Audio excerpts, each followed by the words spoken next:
What is going on YouTube? It is FlopFish here, and welcome to another NHL 14 gameplay commentary here. Today, I've got a pretty special commentary for you guys here, as is highlighting two things. One, thanking you guys so much for 500,000 video views.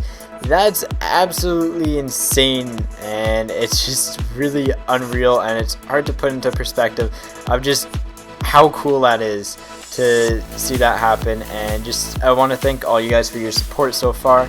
And secondly, I want to highlight this team that I built, and it's a team that got me the majority of my wins on my account for Hut.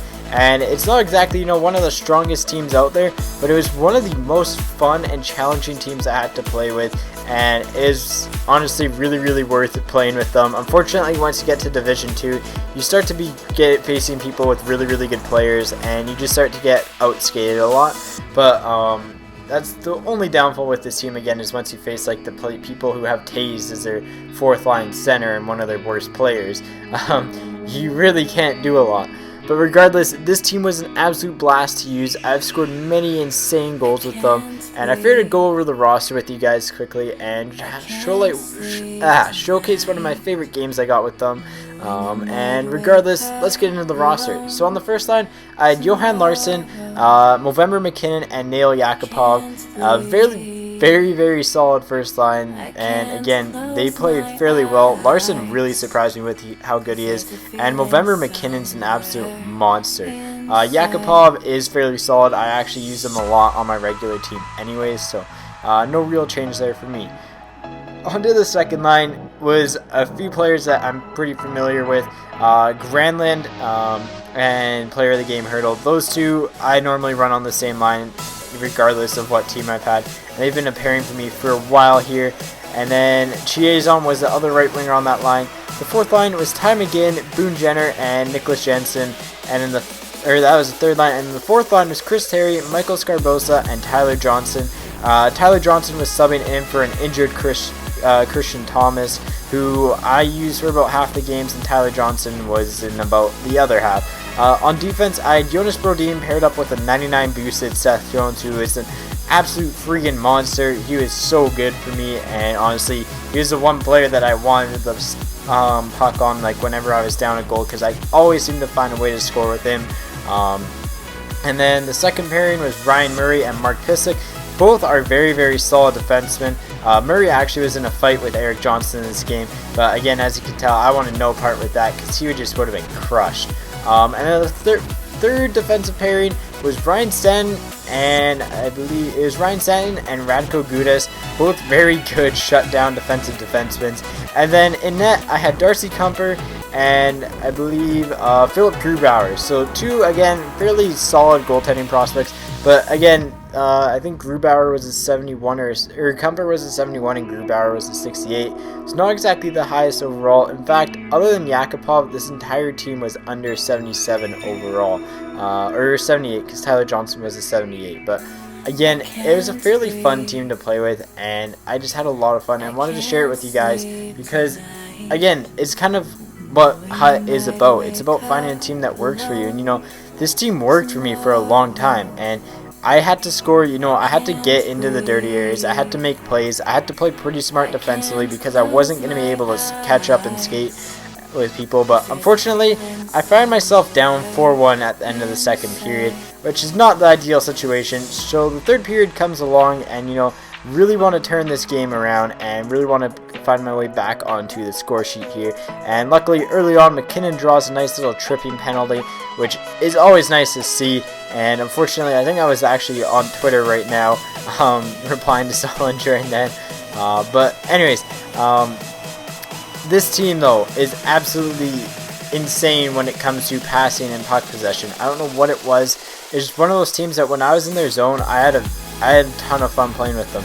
And so we're actually going to get a little bit lucky here, and he's going to get a 5-minute major with Brian Bickle, putting us up on a 5-on-3 advantage for pretty much a full 2 minutes. And I was pretty lethal on the power play with this team, but as you can see, Seth Jones just can weave through absolutely everyone when he's 99 boosted, and he's just such a rock on the back end too. Like, he just cranks people. One of my favorite players I have actually ever played with in the game and that's what made it a ton of fun for me, is just using these random players who most people probably wouldn't think about using, or they'd have on like their fourth line or something, and doing well with them. And again, it's interesting to always challenge myself in HUD, especially because I'm really good at the HUD game mode. But right here, McKinnon's going to come in and bury one, putting us only down by 2 goals after getting absolutely rocked after the play. So right now, not looking so bad. But again, it's a lot about what HUD really is, and it's about finding that team that works for you. And again, I can't stress this enough. There's going to be players who I like that you guys won't like. And I was supposed to have the review of Tavares out, but unfortunately, I deleted my footage, and I'm trying to recover right now. We'll see if I can pop it up, and hopefully I can. But nonetheless, it was a ton of interesting games with him, because again, he's one of those players that you hear a lot of mixed opinions on, and I've kind of given you mine when I do his review. That'll be out tomorrow regardless, as I will be able to borrow some gameplay from a friend. But regardless, it was a ton of fun playing with this team again, and that's what this game's about for me. It's about playing for fun and having fun. And right here, McKinnon's just gonna go around absolutely everyone and find a way to paw that goal again, getting hit after the play, getting a second of the game, and making it 4-4. So right now, we're in pretty good shoes, if I do say so myself. We just tied the game up, riding high on this momentum here, and with less than 10 minutes left in the period, we're in a nice defensive play there, and then all of a sudden we're going to turn it up. Johan Larsson's going to pass up to McKinnon, who's going to drive wide, use the speed, sees Yakupov coming in on the off swing, and boom, Yakupov's just going to clap that top corner, making it 5-4. So really good shoes now, huge momentum swing for us, scoring 4 unanswered goals. But right away, McGinn's going to cough it up, gets it back, then gets absolutely rocked. Jovanovski's going to turn up the other way. He's going to come in and he's going to walk past my entire team. Parento's going to pick up a rebound and pot it home.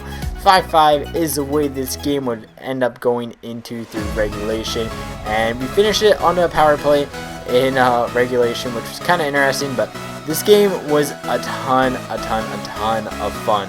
Again, it was one of those games that I really just felt like it was one of the most even games I've played. And you can check here, he did dominate time on attack and stuff like that, but again, a lot of time on attack is depending on how slow the clock is ticking. And again, he took a lot of penalties this game, and I spent a lot of time in his zone during the power plays, which doesn't register as much on time on attack because it's second for second, whereas if it was like me on the penalty kill or 4-on-4 there, it would have racked up really fast. And again, that's one of the goofy things with time on attack in this game, unfortunately. But nonetheless, it is a 4-on-3 power play for me in OT, and it's always fun playing 4-on-3. But he's going to try to kill off this penalty to his best of his ability.